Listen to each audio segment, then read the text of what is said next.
야고보서 3장 1절 말씀입니다.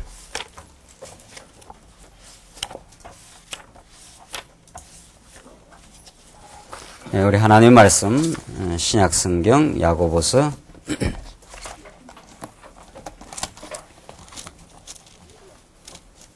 3장 1절 말씀입니다. 이제 찾으신 줄 알고 봉독 드리겠습니다. 내 형제들아, 너희는 선생된 우리가 더 큰 심판 받을 줄을 알고 많이 선생되지 말라. 우리가 다 실수가 많으니 만일 말에 실수가 없는 자면 곧 온전한 사람이라 능히 온 몸도 굴레 씌우리라. 우리가 말을 순종케 하려고 그 입에 재갈 먹여 온 몸을 의거하며 또 배를 보라. 그렇게 크고 광풍에 밀려가는 것들을 지극히 작은 키로 사공의 뜻대로 운전하나니 이와 같이 혀도 작은 지체로 돼 큰 것을 자랑하도다.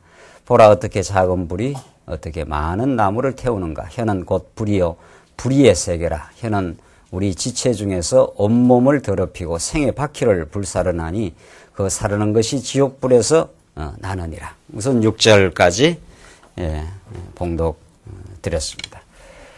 우리는 지금 야고보서 말씀을 통해서 하나님께서 이 거친 세상 가운데 우리를 계획적으로 두시고 우리의 능력이 아니라 하나님의 약속대로 오신 그리스도의 놀라운 복음의 능력에 의해서 잘 싸워가게 하시는 하나님의 놀라운 섭리를 우리 이 야고보서 말씀을 통해 확인하고 있습니다.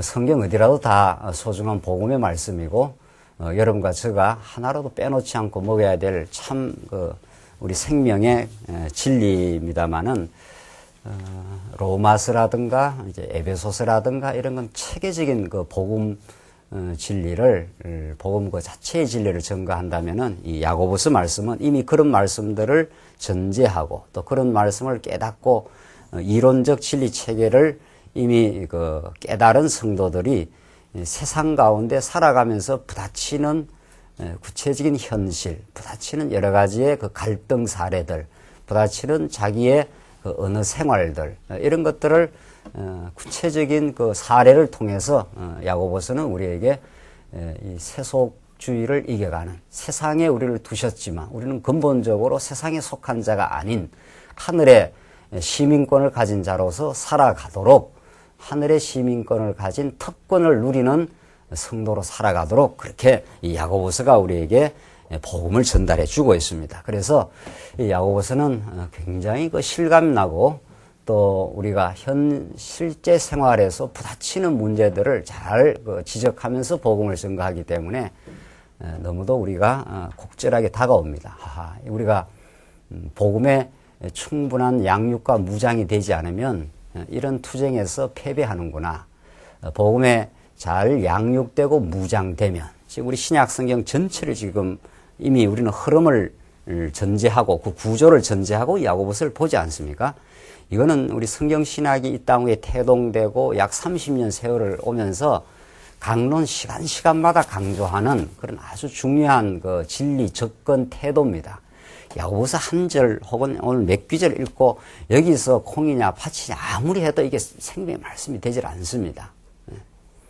야고보서 어떤 부분은 야고보서 전체에 비추어 해석돼야 되고, 야고보서 전체는 신약 성경 전체 구조에 비추어서 해석돼야 되고, 신약 성경은 구약 성경 전체에 비추어서 해석되어져야 야고보서가 진짜 우리에게 가르치는 살아계신 그리스도, 그 그리스도를 이 땅에 보내신 지금 우주 만물을 또 여러분과 저의 마음을 지금 인도해 가시는 하나님의 그 살아있는 역사를 이 야고보서에서 확인할 수가 있습니다.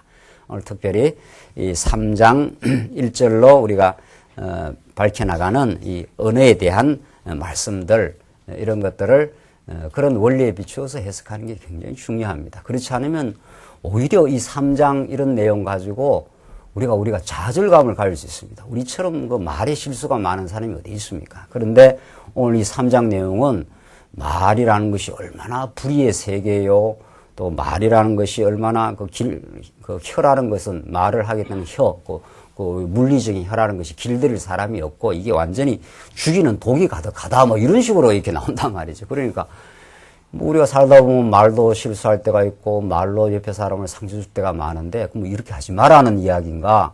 그렇죠. 요 자체만을 보면은 하며 사는 사람들에게 하지 마라 그러는 것처럼 부담스럽고 좌절스러운 게 어디 있나요? 그렇죠? 하게 되는 이유가 무엇이고 그것을 안 할 수 있도록 하나님께서 어떤 능력과 복음을 주셔서 우리로 하여금 잘 싸워 승리하도록 하시는 복음이 여기 더 담겨 있지. 야고보서 전체가 또 야고보서를 포함하는 성경 전체가 그걸 가리키는 거지. 우리가 지금 하고 실수가 많아서 이런 말 실수하고 나서도 마음이 뜨끔하기도 하고 돌아서고 나서 후회를 가끔 하기도 하고 이런 사람한테 하는 사람한테 하지 마라 이런 그 도덕 교훈이 아니라는 거죠. 무슨 말인지 아시겠죠? 여러분들 그러니까 최근에는 지금 성경신학이 이렇게 명명백백하게 지금 이론적으로 나왔어도 이것을 여러분들 스스로가 문제의식을 가지고 탐구하고 깨닫지 않으면 그냥 앞에서 오늘 좋은 말씀 오늘 1시간 듣고 위로받고 간다 이렇게 들으면요 이 가치를 잘 모르더라니까요. 그러니까 어려움이 생기면 휘청해요. 휘청하고 성경신학이 다냐 이런 말들이 나오는 이런 그 참 어려운 그 도전들이 있다는 말이죠. 현실에서. 그러니까 오늘 이 본문 말씀을 이해하시되 어떤 구조에서 이해해야 되는가. 우리는 지금 야고보서가 세속주의와 세속주의를 배격하시는 그리스도에 관한 증거예요. 이 그리스도에 관한 증거. 그렇죠? 우리들은 세속주의와 싸우라는 게 아니고 세상 가운데 넣어놓으시고 그걸 잘 배격하도록 싸워가도록 힘을 주시는 그리스도에 대한 증거라. 그런데 그리스도에 대한 증거인데 지금 야고보서 흐름이 삶이라는 건 시련인데 시련의 삶 가운데 두셨을 때는 너희가 지혜를 구할 수밖에 없다. 또 하나님께서 이렇게 하시는 거예요. 이게 하나님의 섭리라는 거죠. 하나님 시련의 삶, 광야 같은 삶에 두신 것은 내 능력으로 이길 수 없으니까 하나님의 능력과 하나님의 지혜로우신 그리스도를 구하며 살아가도록 그렇게 해놨다. 이런 뜻입니다. 그렇죠? 그러니까 하나님이 너무 지혜로우신 분이기 때문에 여러분과 저가 하나님께 오지 않으면 살 수 없도록 만들어놨습니다. 이거 믿어지십니까? 여러분과 저는 어차피 이 말씀을 듣고 이 말씀에 코가 한번 꼬인 말씀에 이미 붙들린 사람이에요. 그래서 별 수 없습니다. 뭐 괜히 뭐 발부둥 쳐봐야 오래 못 갑니다. 발부둥 그 시간만 괴로울 뿐이지 빨리 하나님 앞에 손들고 아이고 하나님 당신으로 살겠습니다. 이러면 막 속 편한 겁니다. 그것도 억지로 안 되더라고요. 그것도 억지로 안 되니까 시달리고 자기가 자기 능력으로 몸부림쳐보면 안 된다는 걸 압니다. 무슨 수로 우리가 이 삶의 이 악다구니 같은 삶의 도전을 이겨냅니까? 그러니까 막 엄청 스트레스 받고 이제 이쪽으로 오는 거예요. 안 그렇습니까? 네. 엄청 스트레스도 받고 뭐 자기 방법, 수단 방법 해보면 안 된다는 걸 현실에서 느낍니다. 우리가. 이거 안 되는 거구나. 이거 내가 내 세속주의를 이겨내질 못하는구나. 내가 말 하나 내 스스로가 컨트롤 할 수가 없는 존재이구나 하는 연약성. 그리고 자신에 대한 무능함. 그래서 하나님의 지혜와 능력이신 그리스도만이 우리를 능력 있게 하시고 한다. 이걸 안단 말이죠. 그래서 하나님이 딱 이 구조예요. 지금 우리로 야고보서 1장부터. 그러니까 진짜 지혜이신 예수 그리스도를 알면 이제 참 믿음이 생긴다. 이런 뜻입니다. 이 지혜가 아닌 믿음은 진짜 믿음이 아니다. 진짜 믿음이 생기면 믿음이라는 거는 관념 체계가 아니다. 이런 뜻입니다. 믿음이라는 건 내 머리 관념 속에서 하나님이 그리스도구나 이런 허황된 관념 체계가 아니라 그거는 반드시 구체적인 행위를 가져오는 변화를 가져오는 힘이다 이렇게 돼 있어요. 믿음이라는 건. 그렇죠? 우리 믿음 하면은 자칫하면은 예수가 그리스도겠지. 예수가 그리스도야. 이런 내 머릿속에서 이렇게 알고 있으면 그걸 믿으면 그건 귀신들도 믿고 떠는 일 했지 않았어요? 지난 시간에. 그건 가짜 믿음일 수가 있고 진짜 믿음은 진짜 이런 행위가 나온다. 이때 행위도 또 잘 생각해요. 행위하면 여러분들 당장 어디가 보따리 사가 누구 막 돈 갖다 주고 뭐 이런 것만 자꾸 생각한단 말이죠. 그것도 뭐 행위 중에 한 부분이긴 합니다만은 진짜 우선 행위는 감사하는 거, 만족한 거, 그래서 마음에 기쁨이 있는 거. 그렇죠? 그 감사하고 만족하고 기쁨이 있는 사람은 남 해코지 안 하겠지요. 그렇죠? 남 어쩌든지 잘 도와주려고 하겠죠. 남이 힘들어하는 걸 잘 위로해 주려고 하겠죠. 그게 믿음의 행위예요. 그렇죠? 이건 뭐 너무 자연스럽다 이런 뜻이에요. 자, 그래서 제대로 된 지혜가 우리 안에 역사하면은 삶은 시련이지만은 하나님께서 지혜의 말씀이 나를 위로하시고 내게 힘이 되어 주시고 갈등스러운 세상 가운데서도 믿음으로 승리 생활할 수 있도록 잘 싸워가도록 오늘 우리 찬양대가 잘 싸워가게 하신 그리스도를 찬양했지 않습니까? 네. 싸워가게 하시는 하나님 이 땅에 두신 것은 하나님의 능력과 살아계심을 우리가 깨닫도록 이 대적 가운데 두셔요. 그래서 대적 가운데 승리 생활하는 것은 하나님의 능력이에요. 이스라엘 백성들 12지파 정탐꾼을 보내놨더니만 여리고 성 앞에서 어떻게 했습니까? 싸울 마음을 냈습니까? 안 냈습니까? 아이고, 들어가니까 막 크고 여리고 성이 얼마나 크고 견고하고 저 인간들은 막 덩치가 얼마나 큰지 막 장정이다, 장정. 우리가 보기에도 어떻게 해요? 메뚜기 같다 해서 싸울 전의를 다 어떻게 해버렸습니까? 다 상실해버렸어. 그래서 다 누구를 원망했습니까? 야, 이 모세야, 뭐 이렇게 했지 않습니까? 그게 이제 믿음이 아직은 양육되지 않았을 때, 그게 광야에서 나온 지 1, 2년밖에 안 됐을 때거든요. 그렇죠? 그러니까 어리면은 싸울 엄두를 못 내요. 근데 40년을 광야 훈련을 시키고 그들을 단련시켜 놓으니까 단련시킨 가장 대장인 여호수아는 뭐라고 그럽니까? 야, 저들은 들어가면 우리 밥이다. 가자. 진짜 들어가서 이겨버렸어요. 그렇죠? 여호수아가 우리 예수 그리스도의 예표 아닙니까? 그러니까 이 말씀도 이런 원리를 딱 붙들고 이 말씀을 보면은 진짜 하나님이 이 거친 세상을 우리에게 세상 가운데 두셨는데 어떻게 승리하게 하는가 보십시다. 3장 1절 이 언어의 문제가 나오잖아요. 내 형제들아 너희가 선생된 우리가 더 큰 심판 받는 줄을 알고 많이 선생되지 말라. 자, 언어 이야기를 이제 곧 2절부터 하는데 말에 대한 문제를 하는데 선생의 문제를 거론을 합니다. 왜냐하면은 너희는 선생된 우리가 더 큰 심판, 이때 심판하는 건 뭐 구원이냐 멸망 그런 심판이 아니고 하나님 앞에 검증받고 하나님 앞에 잘못하면 채찍을 맞는 그런 심판이죠. 심판도 여러 수준이 있어요. 심판은 아주 구원이냐 멸망이냐 이런 심판. 우리가 예수 믿으면 이제 구원이냐 멸망 이런 심판은 없어요. 여러분과 저에게는. 여기서 심판, 선생 되려면 그만한 하나님 앞에서 연단과 또 검증을 거쳐 나가게 된다. 훈련을 많이 거치게 된다. 선생이 되려면은 이 지도자 뭐 이런 문제 아니겠어요? 뭐 저는 늘 여러분들 지도자라는 건 교회에서 뭐 이렇게 목사, 장로 이런 사람만 지도자가 아니에요. 물론 그것도 지도자지만은 여러분들 가정에서도 가장이라는 건 미리 아이들이 지도자예요. 부모가 어느 생활 잘못하면 애들이 엄청 상처를 받는 거 아닙니까? 그러니까 우리가 부모 된다는 거, 교회 목사 되고 교회 책임자 된다는 거 이런 거 굉장한 하나님 앞에서의 두려운 자리입니다. 사실은. 그게 많은 검증이 필요한 자리예요. 이게 정말 내가 선생의 자리에 선다는 건 하나님이 정말 붙들어 주셔야 되고 정말 또 그냥 이론적으로 말씀만 달달 잘 안다고 되는 것도 아니고 실제 여러 가지 가정생활 속에서 또 교회를 근사해 보면서 내가 얼마나 하나님 붙들어 주지 않으면 연약한 인생이구나 하는 것을 뼈저리게 깨닫고 정말 지혜의 말씀 앞에 부복하는 인생. 그게 하나님 앞에 이제 선생되어 가는 과정이라고 보죠. 선생도 우리 교사, 반사 선생님들도 선생님이고 뭐 목사도 선생이고 뭐 여러 가지 수준의 선생님이 있는 거죠. 그러니까 우리가 함부로 선생되고자 하는 그런 공명심을 경계하는 겁니다. 왜냐하면 선생이 다른 사람을 지도하는 입장이 있기 때문에 그것이 세상적으로 어떤 명예의 자리인 것처럼 착각하는 그런 인간의 연약성이 늘 있거든요. 우리 교회 책임자에 대해서 내가 자주 이야기하지만 무슨 책임자가 교회에 무슨 명예나 되고 권력직이나 되는 것처럼 교회에서 목사가 되고 이렇게 지도하는 선생이 되는 것이 마치 사람들로부터 존경받는 자리인 것처럼 천만의 말씀입니다. 사도 바울을 포함한 예수님의 12제자들, 그 예수님의 이제 영을 받아 복음을 전파했던 선생들 아닙니까? 다 죽고요. 이리저리 쫓겨다니고요. 감옥에 들어가고 이렇습니다.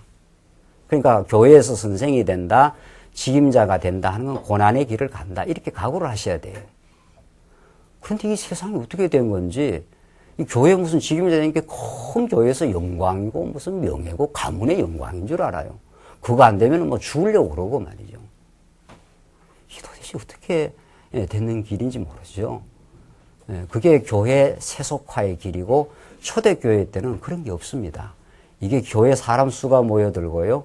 4, 5세기를 지나면서 로만 캐톨릭이 부패하고 교회의 직제가 계급화되면서 그렇게 성직매매라는 게 그렇게 생깁니다. 그 비스무리하게 지금 가고 있는 거예요. 한국 교회가. 그래서 너희는 선생된 우리가 더 큰 심판 받는 줄 알고 더 큰 하나님 앞에 잘못하면 책망을 받고 그게 두려운 자리인 줄 알고 많이 선생되지 마. 그건 정말 하나님께서 주시는 사명도 필요하고요.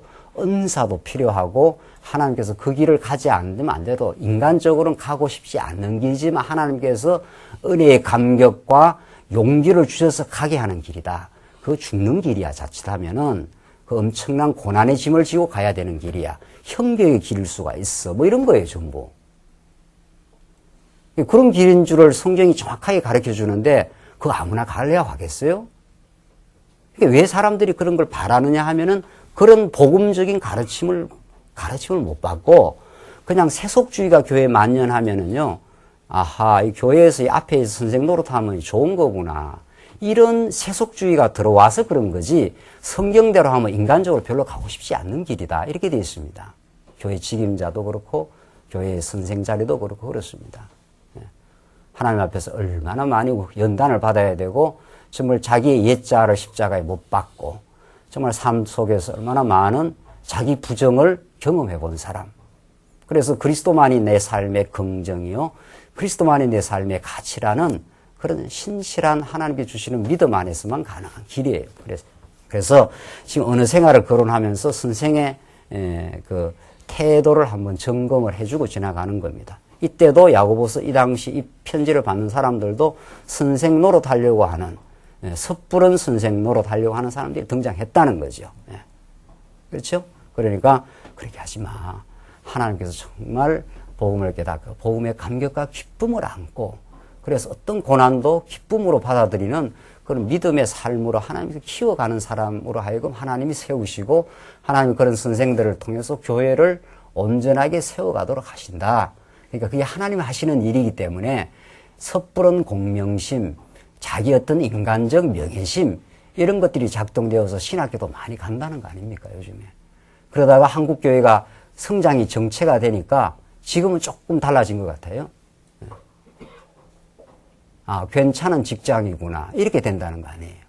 자, 그래서 그런 거 아니야. 그런 거 정말 그리스도의 길을 따라간다는 거, 특별히 그리스도 앞에서 선생이 된다는 거, 직임자가 된다는 게 그게 두려운 줄 알고 하나님부터 무한한 은혜의 감격과 진리에 미쳐 정말 진리를 온몸으로 사모하고 정말 그렇게 붙들릴 때 그게 감당이 되는 것이지 진리에 미치지 않고 그 은혜의 감동이 없이 교회 어떤 일을 어떻게 감당하겠어요? 조금만 해보십시오. 여러분들 여기 보상이 있습니까? 없잖아요.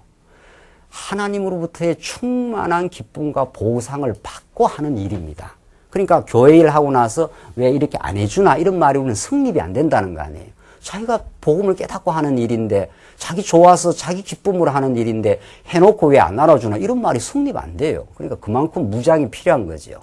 그렇죠? 그 다음 2절 보시면 우리가 다 실수가 많으니 만일 말에 실수가 없는 자면 곧 온전한 자라. 이 성숙한 자라. 성경에서 온전한 하는 게 전부 성숙한 자입니다. 예. 우리가 미숙할수록 말에 실수가 많은 거죠.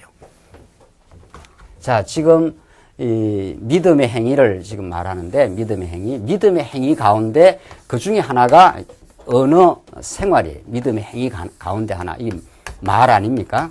자, 말이 이제 왜 말이 실수가 많은가 하면 말 자체를 아무리 그 경계를 하고 이런 말 쓰지 마라 저런 그 말 쓰지 말아서 안 된다는 거예요. 왜? 말이라는 것 자체가 그 사람의 내면 인격의 표현일 뿐이거든요. 내면 인격, 이제 우리가 말하는 인격은 신앙적, 믿음의 인격 아닙니까? 신앙 인격. 이 믿음이라는 게 신앙이니까. 그렇죠? 그러니까 정말 하나님의 말씀으로 우리의 신앙의 내면 인격이 자꾸 말씀을 깨닫고 자기의 전날에 어리석었던 그 언어 생활과 어리석었던 자기 중심하는 잘못된 내면이 우리 과거의 내면 아닙니까? 그렇죠? 이 병든 내면이었거든요. 자기 중심하는. 그런 내면에서 예수를 만나서 우리가 새로운 믿음의 인격으로 속사람의 성장을 경험하는 거거든요. 그렇죠? 그렇게 자꾸 경험을 하게 된 사람은 언어가 틀림없이 달라집니다. 틀림없이 달라져요. 그러니까 내가 믿음이 있는지 없는지 믿음이라는 건 자꾸 성숙하는 거예요. 믿음이라는 게 한 어떤 시점에 딱 왔다가 멈추는 게 아니라 언제나 지혜의 말씀으로 자꾸 하나님께서 공급을 하시기 때문에 믿음이라는 것 자체가 자꾸 성숙해요. 그 믿음이 성숙한다는 건 내면이 굉장히 질서가 있어집니다. 내면이 우리 인간은 타락한 인간, 믿음을 가지지 못한 내면은 꼬여있고 상처받아서 가시가 돋쳐있고 이런 거예요. 우리 옛날의 내면. 그러니까 어떤 말을 조금만 자기한테 안 좋은 소리가 들으면 팍! 이렇게 나가지 않나요? 공격적이고. 그리고 거꾸로 말하면 방어적이고. 어떤 말을 이렇게 말을 수용할 그런 내면의 실력이 없는 거예요. 조금만 옆에 안 좋은 소리 하면 칵! 방어를 하고 나온다든가. 그러니까 관계가 썰렁한 거예요, 이게 벌써. 안 그러면 막 대받아서 공격을 해버린다든가. 이거 내면이 안정과 질서가 없다 이런 뜻이에요. 상처투성이고 고슴도치처럼 뭐 이렇게 돼 있는 거예요. 과거에. 그러니까 여러분들 오늘 이런 말씀을 들으면서 내 내면이 어떤가를 자꾸 이렇게 자기가 살펴보면 돼요. 내가 이렇게 가정에서라든가 교회에서라든가 계속 우리가 언어로 이렇게 교제를 하지 않습니까? 말로 이렇게 살지 않습니까? 내가 쓰는 말이 다른 사람을 평안케 하고 따뜻하게 하는 말을 자주 쓰는 건지 썰렁하게 하고 공격적인 말을 쓰는 건지 그걸 자기가 이렇게 이제 알 수 있어요. 이 말씀을 깨달으면. 그러니까 믿음의 행위의 하나의 어떤 이 시금석이에요. 믿음 행위는 여러 가지가 있어요. 믿음 행위는 여러 가지가 우리 앞에서부터 이야기해 왔지 않나요? 뭐 부한 자와 가난한 자의 이야기, 외모를 취하는 문제, 또 그리고 오늘 언어에 관한 문제가 나온단 말이죠. 그러니까 언어 생활을 잘해야 되겠다 이래 갖고 되는 게 아니고 언어가 내면의 인격을 그대로 반영합니다. 이건 뭐 애누리 없이 반영합니다. 아무리 쏘길래 해도 튀어나온다는 거예요. 이거는. 그래서 지금 야고보서는 에베소서나 로마서는 막 복음 자체의 원리를 가르치는데 야고보서는 거꾸로 이렇게 거슬러 올라가는 거예요. 이게 이제 삶의 현실이니까 우리는 모든 게 행위를 하고 살지 않습니까? 그렇죠? 어떤 이렇게 행위를 하고 살아요. 행위라는 건 언어도 행위고 몸짓도 행위고 다 행위예요. 다. 이런 걸 사는데 이걸 봐서 내 믿음을 점검케 하고 하하 내가 정말 지혜가 필요하구나. 이렇게 거슬러 이렇게 올라가는 거예요. 야고보서는. 왜냐하면 구체적인 신앙 생활을 야고보서는 사례를 건드리면서 지금 가고 있기 때문에 그래요. 그래서 조금 더 보고 설명해 봅시다. 그래서 우리가 다 실수가 많으니 만일 말에 실수가 없는 자면 곧 온전한 사람이라. 말에 만약 실수가 없다면 그건 굉장한 성숙한 사람이라는 거예요. 이 보통 성숙한 사람이 아니라는 거예요. 보통 일반적인 우리는 말에 실수가 많다는 거예요. 툭 하면 그냥 말이 튀어나가는 말이 상대방에 상처를 주고 상대방이 상처를 준 것도 잘 몰라요. 준 것도 잘 모른다고. 그래서 온전한 사람이라 능히 온몸도 굴레 씌우라. 자기가 말을 잘 이렇게 절제할 수 있는 사람이라는 거. 온몸을 굴레 씌워서 자기 절제가 가능한 사람. 성령의 마지막 열매가 무엇입니까? 사랑과 온유와 희락과 화평 쭉 나가다가 마지막에 뭐죠? 절제라. 이렇게 돼 있단 말이죠. 이 절제는 성령께서 해주시는 일이에요. 그러니까 그 말을 거꾸로 말하면 성령이 역사 안 하면 우리 인간은 절제가 된다, 안 된다? 안 된다, 이런 뜻이에요. 이 중요한 거는 과거 우리 옛사람으로는 말의 절제가 된다, 안 된다? 안 되는 인생이구나. 이렇게 아는 게 정확한 성경적 이해예요. 자기 이해예요. 인간이 자기를 모르니까 지금 헷갈리는 거거든요. 자, 이제 하나님 모르는 건 그 근본적인 문제고, 하나님을 모르면 이제 자기를 모르는데, 내가 어떤가를 알면은 내가 말을 실수하고 나서 막 괴로워하겠습니까? 어떻게 하겠습니까? 아, 이 실수하는 인생이구나. 이렇게 자기를 수용하게 돼요. 내가 실수가 많은 인생이니까. 그리고 실수가 많다고 인정하는 사람은 캄프라치를 합니까? 안 합니까? 안 하지요, 안 하지요. 그렇게 되겠죠. 실수하면서 내 실수했어. 이러면 끝나는 거예요. 실수했는데 내가 안 하려고 했는데 그래서라고 변명이 많거나 또 한 거를 싹 어떻게 하려고 하거나 안 한 걸로 감추거나 그러느라고 이게 스트레스 다 받고 마음이 힘든 거예요. 그런 쪽으로 자꾸 마음이 돌아가면 진짜 밝은 마음을 못 가져요. 진짜 자기 내면에 그런 방어가 많은 사람은 다른 사람의 마음을 읽을 여유가 없어요. 그렇잖아요. 자기 마음이 깨끗하게 딱 실수하고 인정하고 딱 정리해버리면 그다음부터 시선이 이렇게 밝기 때문에 다른 시선을, 다른 사람을 이해할 수 있는 공간이 생기는데 늘 이렇게 인정이 잘 안 되고 이렇게 인격이 내면이 꼬여 있으면은 힘들어요. 자기가 힘든 거예요. 그래서 예수가 오신 거예요. 자, 이제 어느 문제인데 우리 모두는 다 그래요. 아, 어떤 사람이 그런가 보다. 이러면 안 돼요. 우리 찬양대 팀들. 찬양했다고 내면의 인격이 안 꼬였는가 하면 꼬여 있어요. 여러분이나 저나. 인간은 다 지혜의 말씀이 없으면 인간은 믿음이 없으면 내면이 다 이렇게 꼬여 있습니다. 다 힘들어져 있어요. 그 힘든 내면, 꼬여진 내면 속에서 밝고 건전하고 평화를 주는 그런 언어가 나올 수가 없어요. 세상 언어들 한번 들어보십시오. 그리고 내 내면을 살펴보십시오. 요즘에 인터넷에 애들이 막 욕으로 막 도배질을 한답니다. 그 왜 그런 줄 아십니까? 가정에서 부모가 은혜로운 말이 오고 가지 않아서 그래요. 그걸 그대로 배운다는 거예요. 그대로 배워요. 이거는 뭐 그대로 막 거울이에요, 거울. 그대로. 그러니까 말은 너무 많아도 문제고 너무 안 해도 문제예요. 많아도 문제, 안 해도 문제예요. 해야 될 때 적절히 한다는 건 이건 정말 성령이 주시는 선물이에요. 성령이 어떻게 주시는가 하면 성령이 턱 나타나서 주는 게 아니고 신비주의자들처럼 성령께서 하늘의 지혜의 말씀을 가지고 날마다 처복종시키는 믿음의 삶. 믿음이라는 거는 옛사람이 죽고 새사람이 사는 거예요. 그러니까 하나 성령 지혜를 통해서 옛사람이 죽고 새사람이 사는 거라는 건 꼬여있고 비틀어져 있고 상처 많은 내면이 점점 예수 안에서 정돈이 되고 활짝 피고 따뜻하고 건강한 인격으로 하나님께서 예수 그리스도를 닮은 내면의 인격으로 만들어 가셔요. 감사가 있고 내 스스로가 마음이 평온하고 혼자 있어도 평온해요. 그러니까 평온한 인격을 가지고 어떤 사람을 만나기 때문에 그 사람이 어떤 탁 날카로운 말을 해도 그걸 이렇게 딱 수용하는 이 스펀지 힘이 있다고요. 탁 나오면 딱 막 받아치지 않는다 이 말이죠. 자기가 평온한 사람은 왜 저럴까? 저 사람이 왜 저렇게 힘든 말을 할까? 하고 그 사람의 배경과 역사를 이해하기 시작해요. 그걸 막 받아치고 막 하는 게 아니고. 근데 내 마음이 예수 그리스도 안에서 이렇게 변화해 있지 않으면 옛사람의 소욕대로 그대로 살았으면 저쪽에 탁 공격하면 탁 받아친단 말이지. 그게 싸움이 나는 거예요, 가정에서. 나중에 별거 사소한 걸로 시작했는데 나중에 막 말 전쟁이 일어나는 거예요. 그러니까 말 전쟁이 아니고 내면의 혼란이 언어로 드러날 뿐이에요. 그럼 왜 내면이 혼란되는가? 그게 인간이 죄인이라서 그래요. 죄인은 그렇게 되게 돼 있어요. 너나 할 것 없어요. 김경 목사나 여러분이나 할 거 없는 거예요. 너나 할 거 없이 다 그런 거예요. 그래서 이 말을 컨트롤 절제할 수 있다면 엄청난 성숙한 사람이라.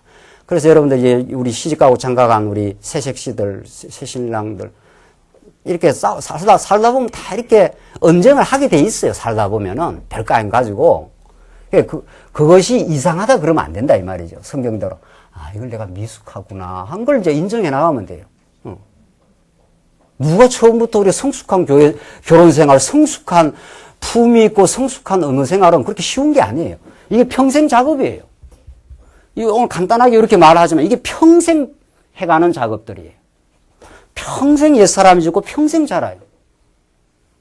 그렇게 점점 돼가면서 죄인이든 우리를 의롭다 하시고 믿음으로 그래서 내면의 인격을 잘 가다듬어 가도록 날마다 훈련합니다. 우리는 날마다. 그래서 결혼 초기에는 이렇게 저렇게 언쟁을 하고 애 키울 때도 실수도 하고 애 있는 데도 한 번씩 언쟁도 하고 했다. 아유 그게 아니구나.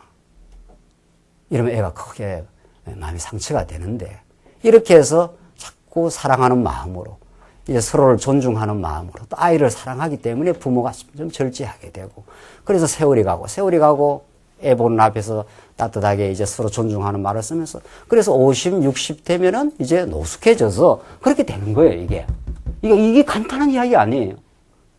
이게 50, 60, 70이 돼도 실수가 있을 때는 나온단 말이죠. 우리 인간이 그렇게 연약합니다. 그래서 정말 야고보서에서 이 언어를 통해서 하나님께서 성장케 하신 하나님의 놀라운 복음의 능력, 이걸 이제 그 지혜의 말씀 앞에 서라 이런 뜻이에요. 우리들은 이거 잘하라 이런 뜻이 아니고 우리는 이렇게 실수 많은 인생이었다.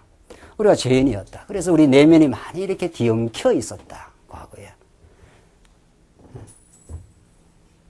그래서 그 현상을 쫙 좀 설명하는 거예요. 한번 보십시오. 분명합니다. 이제 3절. 우리가 말을 순종케 하려고 이거는 그냥 말이에요. 타고 다니는 말을 순종케 하려고 그 입에 재갈을 먹여 온몸을 어거하며 이 예를 드는 거예요. 말을 하나 순종케 하려면 딱 그 입에다가 재갈을 먹이지 않느냐. 또 4절 또 배를 보라. 그렇게 크고 광풍에 밀려가는 것들을 지극히 작은 키로 사경의 뜻대로 운전하는 배도 그렇단 말이에요. 광풍에 막 밀려가는 배도 작은 뒤에 키 하나를 이렇게 가지고 이렇게 하면 배가 운전이 된다는 거예요. 이제 하나의 비유지요. 예. 이 혀가 인생의 모든 삶에 너무 중요한 이게 행위 가운데 언어라는 게 그렇게 중요한 하나의 하나의 그 기준이 된다는 거예요. 지금 예를 그래 든 거예요. 5절 이와 같이 혀도 작은 지체로 돼 큰 것을 자랑하도다. 보라 어떻게 작은 불이 어떻게 많은 나무를 태우는가. 혀라는 게 작은 우리 몸의 지체인 같아도 이것 때문에 관계가 파괴되고 이것 때문에 괴로움이 발생하고 이것 때문에 가정까지 힘들어지고 막 이런 일이 이 혀 때문에 나온다는 거예요. 언어 때문에. 이 성경은 우리의 구체적인 삶의 실제를 너무도 잘 이렇게 밝혀내고 있는 거예요. 그래서 6절 혀는 곧 불이요 불의의 세계라. 혀는 우리 지체 중에서 온몸을 뭐라고 했습니까? 더럽히고 생의 바퀴를 불사르나니 그 사르는 것이 지옥불에서 나느니라. 야고보 사도가 언어를 바라보는 시각은 너무 적나라합니다. 이 진리의 말씀은 적나라한 거예요. 원래 진리라는 것은 있는 걸 있는 대로 이렇게 드러내는 게 진리예요. 타락한 죄인은 있는 걸 자꾸 덮는 게 죄인이 하는 일이에요. 무슨 말인지 아시겠죠? 하나님의 말씀을 우리를 다 드러내요. 있는 걸 있는 대로 그대로 드러내요. 이 혀라는 것이 얼마나 이게 온 몸을 불사르게 하는 이런 어리석은 것인가. 그러니까 여러분 전부 이렇게 넥타이 매고 오늘 이렇게 점잖하게 나왔어도 집에서 어떻게 하는가가 여러분 다 아시잖아요. 그렇죠? 그러니까 이 교회만 해도 2차 집단이에요. 내가 볼 때는. 이 교회당에서야 막 말을 함부로 할 수 있나요? 그래도 이렇게 목사라 해서 또 뭐 내가 직임자라 해서 또 성도라 해서 여기만 해도 좀 조심하거든. 그 집에만 가면은 그게 풀려요. 긴장이. 왜냐하면 집이라는 건 넥타이 풀고 이렇게 확 벌써 제끼는 것이 내 본능이 잘 노출되는 곳이에요. 그래서 집에서 하는 게 자기 모습이에요. 원래.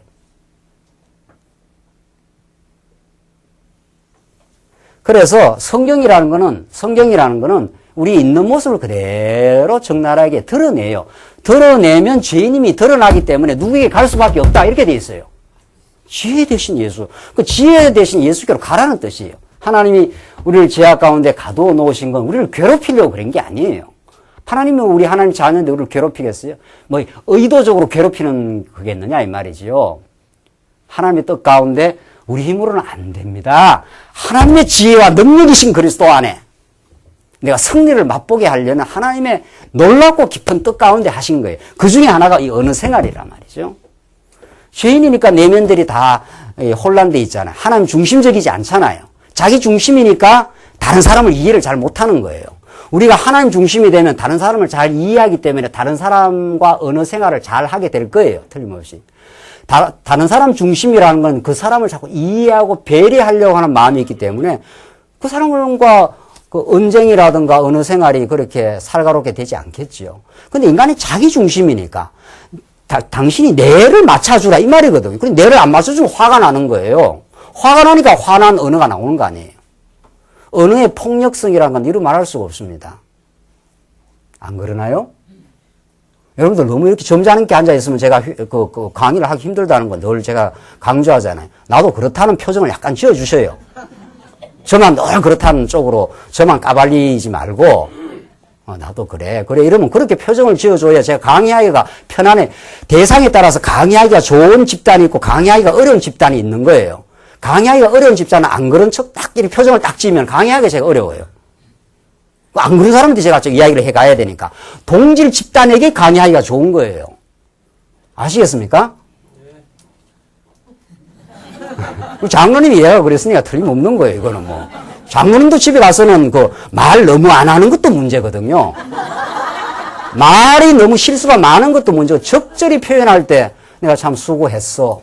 이렇게, 우리 권사님이 이렇게 하면, 근데 우리 뭐 한국 남자들은 딱 집안만 먹는 거 아니에요, 집안만.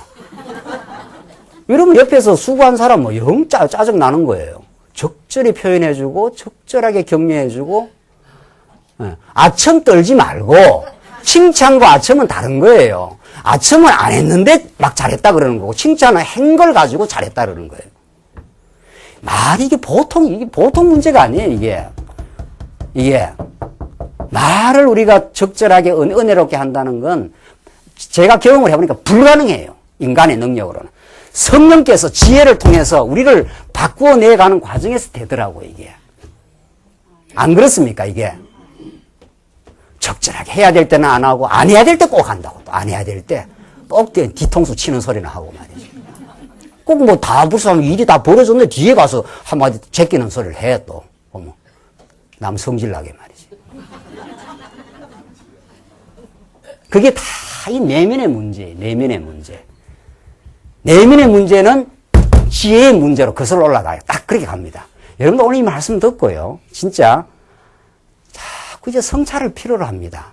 내가 가정생활에서 이렇게 아이들한테까지 말이 거칠구나. 그럼 왜 거칠까? 어른들끼리는 또 좀 뭐 그렇게 실수한다 치십시다. 어른들은 이게 이미 좀 상처를 받아도 상처 회복 능력이 강해요. 어른이라는 거는. 근데 어른도 상처 받으면 굉장히 힘든 사람이 많습니다. 진짜 믿음으로 성숙한 어른이라야 어떤 상처를 받아 상처 회복 능력이 빠르지, 어른도 약한 사람은 상처 받으면 한 달, 두 달 가는 사람이 있어요. 한 달, 두 달이면 그러니까 평생 가는 사람도 있더라고요. 평생 20년째 한 소리를 또 한 소리 하나 한다고. 그러니까 하물며 아이들은 방어 능력이 없기 때문에 어른이 강하게 어떤 어느 폭력을 가하면 아이의 상처는 평생 간다는 거예요. 그게 복음을 만나지 않으면 해결되지 않는 그런 케이스예요. 그러니까 복음 안에서는 다 해결되는 거예요. 너나 할 것 없이. 되는데, 그만큼 왜 내가 아이한테 이렇게 거친 말을 해? 이러면 틀림없이 부부 관계에서 적신호가 온 거예요. 남편이 짜증낸 소리 한마디 하고 가면 아내는 평생 짜증나는 거예요. 그럼 그게 애한테 다 가는 거예요. 자, 그러면 남편의 문제냐, 나의 문제냐, 이 문제가 생겨요. 그러면 부인이 믿음이 약하면은 그 문제를 다 어디로 집어 던집니까? 전부 남편한테 홀랑 집어 던지고 자기는 짐을 하나도 안 져. 그게 이제 믿음 없는 거예요. 남편도 어느 생활에 어려움이 있지만 나도 그걸 수용하는 힘이 약하구나. 이렇게 자기를 분별해야 돼요. 무슨 말인지 아시겠죠? 이거 그대로 하시면 돼요. 집에 가서. 남성 동지들도 마찬가지로 무슨 여성 동지 중심으로 제가 이야기를 할게요. 그러니까 내가 아이한테 강한 언어 폭력이라든가 내가 하지 말아야 될 소리를 하고 나서 엄청 이렇게 후회를 하잖아요, 엄마들이. 왜 내가 애한테 왜 이러냐 말이지. 그건 이미 벌써 자기 마음의 안정을 잃어버린 상태예요. 남편한테 스트레스를 받은 상태. 그럼 남편한테 원망을 할 게 아니라, 보통 이제 이래 되면 남편한테 원망을 하잖아요. 남편도 실수가 많은 인생이지만 내가 그 남편의 실수와 남편의 빗나간 말을 수용하는 믿음이 어떻구나? 아직은 약하구나. 이렇게 보면 쫙 스트레스가 딱 돼요. 내한테로 딱 돌아오니까 하나님, 내가 지혜가 필요합니다. 남편도 죄인이고 우리 아이들은 더 어린 아이들인데 내가 지혜를 얻어서 이 문제를 풀어가게 하시옵소서. 이렇게 된다고요. 문제를 주고 남편한테 원망을 한다든가 애한테 막 탓을 한다고 했던 것들을 자기가 실수를 딱 인정하게 돼요. 그 언어의 실수를 내 내면으로 딱 끌어당기면은 내가 죄인이었구나. 그래서 나는 참 지혜가 필요하구나. 이렇게 딱, 이 공식이에요, 이게. 수학 공식처럼 딱딱 그렇게 가게 돼 있어요. 그러니까 여러분께서 오늘 말씀을 이렇게 듣는 건 정확합니다. 하나님 말씀이. 뭐 이렇게 정확할 수가 없어요, 세상에. 여기서 문제가 생기고 어려움이 생긴 건 언어의 문제는 내면의 문제. 내면의 문제는 인간이 죄인이라는 사실. 그래서 하나님이 지혜를 주셔서 믿음을 주어 성숙하고 따뜻한 아름다운 언어 생활을 하도록 하나님께서 이 세속주의 가운데 던져놓고 우리를 하여금 승리 생활하게 해주신다 이 말 아닙니까? 그래서 우리가 그리스도를 자꾸 말씀을 깨닫고 자기를 성찰하고 말씀을 이론적으로 오늘 이렇게 들을 뿐만 아니라 자기를 자꾸 삶 속에서 성찰하는 게 필요해요. 아, 이랬구나. 내가 참 부족했구나. 이렇게 하면은 그런 사람이 이 말씀을 들으면 딱딱 말씀이 들리는 거예요. 그렇죠? 의에 줄이고 목마름. 이런 마음을 가지고 하나님께서 이 자리에 오게 하신다고요.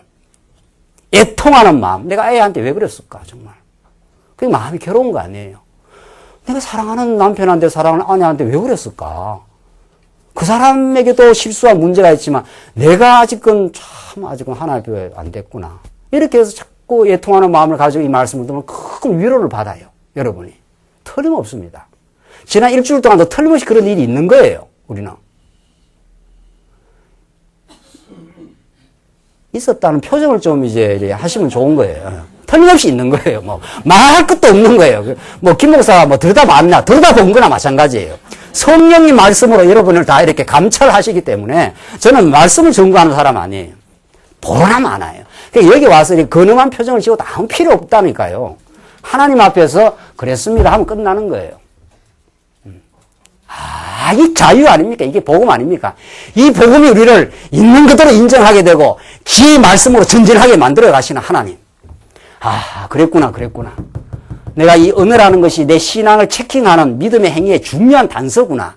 그래서 하나님 내 내면을 가지런하게 하시옵소서. 내가 지난날에 상처받고 죄악 가운데 몸부림쳤던 힘들게 살아왔던 어려웠던 세상살이 때문에 내 내면이 많이 찢겨 있었습니다. 그러니까 찢겨 있으면 찢긴 대로 나가는 거예요.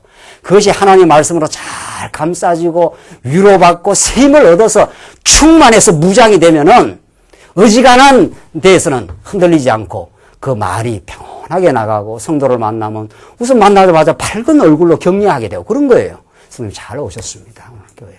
참 감사합니다. 이 말씀 들어서 참 나는 해방과 자유를 얻었는데 성도님 말씀 듣고 참 기쁨을 얻기를 바랍니다. 이런 격려와 칭찬이 막 나가게 돼 있는 거예요. 뭐가 되면은 믿음으로 내면이 어떻게 되면은 잘 어떻게 해요? 안정이 되면은 그런 믿음의 행위가 나가게 돼 있죠. 안 나가게 돼 있겠어요? 그래서 지금 힘들어 보이는 얼굴 뽑칠펴만 힘들어 보이는 성도의 배를 자연스럽게 안게 되고 그 사람의 이야기를 많이 들어주고 아프고 힘든 사람들은 자기 이야기를 들어줄 사람을 찾으러 교회에 오는 거예요. 여러분들. 그래서 조금이라도 이미 위로가 되고 안정이 되고 든든한 사람들은 그런 사람을 찾아 옆에 가는 거예요. 그게 하나님이 조정하시는 일들이에요. 나는 교회에서 이렇게 점심 식사할 때라든가 이래 보면 하나님이 조정하신다니까요. 이미 여기는 아프고 힘들었던 사람. 벌써 언어 생활 때문에 막 몸부림쳤던 사람. 이런 사람들 오는 거 아니에요. 교회라는 거는. 그래서 이걸 이미 극복해 본 사람. 자기도 옛날에 그랬지만 지혜의 말씀을 들어 믿음으로 지금 그렇게 극복되어 가는 사람은 그런 똑같은 그 전에 살아가는 사람을 잘 이해할 수 있는 거 아니에요. 나도 그랬어. 우리 세대 다 살다 보면 갈등도 하고 분쟁도 언쟁도 하는 거야. 그러나 하나님께서 이 갈등이 나를 돌아보게 하는 좋은 계기야. 우리 승리할 수 있어.